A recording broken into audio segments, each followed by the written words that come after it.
একদিকে চলছে ঈদের উৎসব আর একদিকে চলছে গণতন্ত্রের উৎসব। নির্বাচন কমিশনের পক্ষ থেকে নির্বাচন ঘোষণা হয়েছে, আর এই নির্বাচনে রাজ্য নেতৃত্ব তথা মমতা বন্দ্যোপাধ্যায় এবং অভিষেক বন্দ্যোপাধ্যায়ের নির্দেশে ভগবানগোলার প্রার্থী করা হয়েছে রিয়াদ হোসেন সরকারকে। রিয়াদ হোসেন সরকার প্রার্থী হওয়ায় খুশিতে ভাসছে ভগবানগোলার তৃণমূল কংগ্রেসের কর্মী সমর্থকরা। আগামীকালকে ঈদ, তবুও তৃণমূল কংগ্রেস কর্মীদের মধ্যে দেখা গেল ভিন্ন ছবি। ভগবানগোলা এক ব্লক দলীয় কার্যালয়ে তৃণমূল কংগ্রেসের কর্মী সমর্থকরা আনন্দে উৎসাহে মাতোয়ারা হয়ে কেউ পতাকা টাঙানো, পতাকাতে কঞ্চি লাগানো, পতাকা ঠিক করা, পতাকা দিয়ে বোর্ড তৈরি করা, এছাড়াও অন্যান্য কাজে ব্যস্ত তৃণমূল কংগ্রেসের কর্মী সমর্থকরা। সেই ছবি ধরা পড়ল আমাদের আখিরিগঞ্জ নিউজ চ্যানেলের পর্দায়।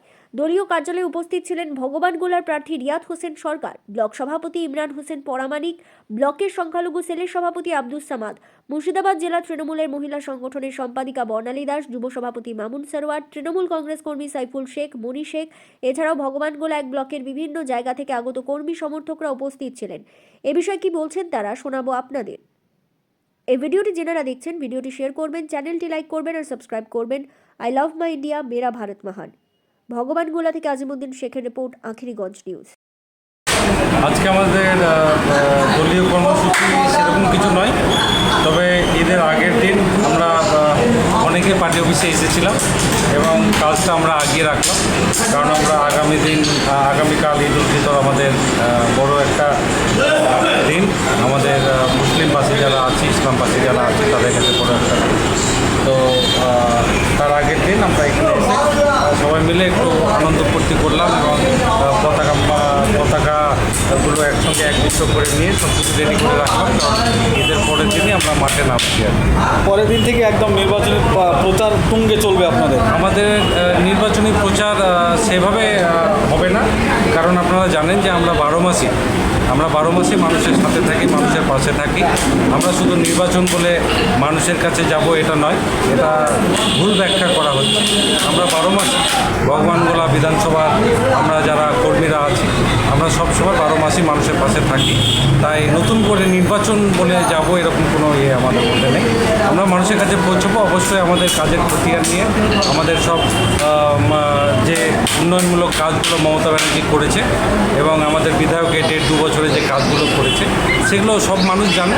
আমরা মানুষের কাছে পৌঁছবো, আশা করছি মানুষ আমাদের ঘোরাবে না, মানুষ অবশ্যই এই জোড়া ফুলে ভোটটা দেবে। মুর্শিদাবাদে আমরা জানি গত নির্বাচনে দেখেছিলাম 22-এর মধ্যে 20 হয়েছিল, এবার কি 22-এ 22 হবে? একদম 22-এ 22 একদম নিশ্চিতভাবে আপনি ধরে রাখুন, কারণ আমরা মমতা ব্যানার্জির যে উন্নয়নমূলক কাজ যা হয়েছে এবং অভিষেক ব্যানার্জি যেভাবে সংগঠনটাকে সাজিয়ে উঠিয়েছে নতুন করে, তাতে নিশ্চিতভাবে ধরে রাখুন যে আমরা মুর্শিদাবাদে 22-এ 22 পাচ্ছি। বহরমপুরে অধীর চৌধুরী দাঁড়াচ্ছে, কোনো কি ফ্যাক্ট হবে? ও তো গত লোকসভায় পরীক্ষিত, লোকসভায় তিনি হেরেছেন, এবারও তিনি হারবেন। ওখানে আমাদের প্রার্থী নারুগোপাল মুখার্জি, তিনি চেয়ারম্যান, যথেষ্ট ভালো লোক, মানুষের সুখের পাশে থাকেন। আমাদের তৃণমূলের যতজন ক্যান্ডিডেট হয়েছে সবাই উপযুক্ত এবং সবাই জেতার মতো ক্ষমতা রাখে। তাই আশা রাখছি, অন্যান্য জেলার ব্যাপারে বলতে পারবো না, কিন্তু আমাদের মুর্শিদাবাদে 22-এ 22 হচ্ছে। দেখুন, আমাদের আগামীকাল পবিত্র ঈদ উল ফিতর, আজকে মাহে রমজান শেষ হল। কর্মসূচি বলে নয়, যেদিন থেকে মমতা ব্যানার্জি, আমাদের প্রিয় নেতা অভিষেক ব্যানার্জি, যেদিন থেকে আমাদের ভগবানগোলা 62 নম্বর বিধানসভায় রিয়াদ হোসেনের নামটা ঘোষণা করেছে, সেদিন থেকেই কর্মীদের আনন্দ উদ্দীপনা দেখলে আপনি বুঝতে পারবেন যে রিয়াদ হোসেন সরকারকে কত ভালোবাসে। আমাদের এখানে উপস্থিত আছেন আমাদের প্রিয় ব্লক সভাপতি ইমরান হোসেন প্রামাণিক। তার উদ্যোগেই আজকে দেখতে পেলেন আপনারা যে শয়ে শয়ে মানুষ, হাজার হাজার ফ্ল্যাগ ফেস্টন ভরাভরি করছি আমরা। আগামীকাল যে ঈদ, তবুও এই ঈদের আনন্দটা তো আমাদের আনন্দ হবেই, তার সঙ্গে নির্বাচনটাও আমাদের আনন্দ। কেন? রিয়াদ হোসেন সরকার আমাদের বিধানসভা পুনরায় প্রার্থী, এটা হচ্ছে আমাদের সবচেয়ে গর্বের, সবচেয়ে আনন্দ। বিরোধীদের পক্ষ থেকে কটাক্ষ আসছে যে আমরা এবার সিট তুলব, কি বলবেন? দেখুন, বিরোধীদের কথা আপনি যতই বলবেন তত আপনাদের মাধ্যমে প্রচার হবে, আমরা ওটা প্রচার করতে রাজি নই।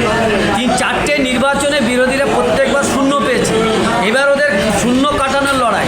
আর সবচেয়ে মুর্শিদাবাদের লজ্জার যে মাননীয় সাংসদ, প্রাক্তন সাংসদ অধীর রঞ্জন চৌধুরী, 5 বারের সাংসদ, উনি এবার বিধানসভায় প্রতিদ্বন্দ্বিতা করার জন্য মন স্থির করেছে। আমরা আগামী দিনে দেখতে পাবো 2028 সালে উনি জেলা পরিষদে নির্বাচন করবেন। এইরকম জায়গায় কংগ্রেসটা আজকে এসছে, এটা হচ্ছে সবচেয়ে কষ্টের, সবচেয়ে দুর্ভাগ্য। যে 5 বারের সাংসদ বিধানসভা নির্বাচনে লড়াই করছে, এটা ডিভোশন। আগামী 28 সালে দেখতে পাবো জেলা পরিষদে কন্টেস্ট। দেখুন, আমাদের 26-এর বিধানসভাকে কেন্দ্র করে মমতা ব্যানার্জি অনেক ভরসা করে আমাদের রিয়াজ হোসেন সাহেবকে প্রার্থী হিসাবে নির্বাচন করেছে। আমরা তাই মমতা ব্যানার্জির কাছে কৃতজ্ঞ। আর আমরাও যাতে মমতা ব্যানার্জির হাতে আমাদের এই ভগবানগোলা বিধানসভার প্রার্থী, তৃণমূলের প্রার্থী তুলে দিতে পারি উপহার হিসাবে, তাহলে আমরা নিজেরাই ধন্য থাকব। আর আজকে দেখতেই পাচ্ছেন আমাদের বিধানসভার যে ভোট, তাকে কেন্দ্র করে উৎসব চলছে, ভোটের উৎসব। হই হই রই রই করে আমাদের ইয়াং জেনারেশনের যুব ভাইয়েরা এবং আমরা ব্লক, মাদার, এমএলএ সকলের সহযোগিতা নিয়ে আজকে আমরা পতাকা আমরা করছি, ফ্ল্যাগগুলোকে আমরা রেডি করছি, যাতে আমরা ভগবানগোলা এবং 62 নম্বর ভগবানগোলায় ফ্ল্যাগ দিয়ে পুরো ভরিয়ে দিতে পারি। আর আমাদের আশা করি 26-এর বিধানসভা আমরা বিপুল ভোটে জয়যুক্ত হব। এবারে উৎসবের মেজাজ, একদিকে ঈদ আর আরেকদিকে গণতন্ত্রের উৎসব, কি বলবেন? উৎসব মোটামুটি 1 মাস আগে থেকে শুরু করেছিস ভোটের উৎসব। আর সবকে জানাবো শুভেচ্ছা। আমরা সবাই বাইক চালায়, বাইক থেকে হেলমেট করে বাইক চালায়, অগ্রিম নিজের শুভেচ্ছা সব রইল। কি বার্তা দিতে চাইবেন এলাকাবাসীকে? এলাকাবাসীকে বার্তা দিতে চাইছি, ঈদটা সবাই মানুষ ভালো করে ঈদটা পালন করে। আর ঈদের পরের দিন থেকে আমাদের কর্মসূচি শুরু হয়ে যাবে, ভোটের কর্মসূচি। Thank you. আপনার নাম এবং পরিচয়? আমার নাম মামুন সভা, থ্যাংক ইউ, ধন্যবাদ। উৎসব আর একদিকে ভোটের উৎসব, কি বলবেন?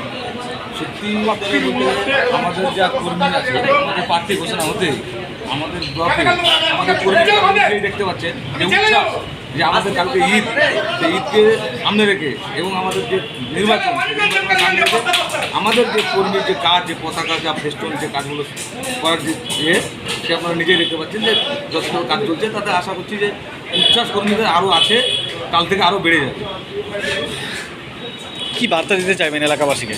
এলাকাবাসী বাড়বে, আমাদের সরকার যে উন্নয়ন করেছে এলাকায়, রাস্তা থেকে শুরু করে জল থেকে শুরু করে রাস্তাঘাট থেকে শুরু করে অনেক উন্নয়ন হয়েছে। তাতে আমাদের এলাকার বার্তা আমাদের খুবই ভালো হয়। আমরা এলাকায় ঘুরছি, দেখছি যে না, সত্যি আমাদের মানুষ আমাদের পাশে আছে এবং থাকবে। আপনার নাম এবং পরিচয়? সাইফুল ইসলাম, যুব তৃণমূল কংগ্রেসের জেনারেল সেক্রেটারি। থ্যাংক ইউ, ধন্যবাদ।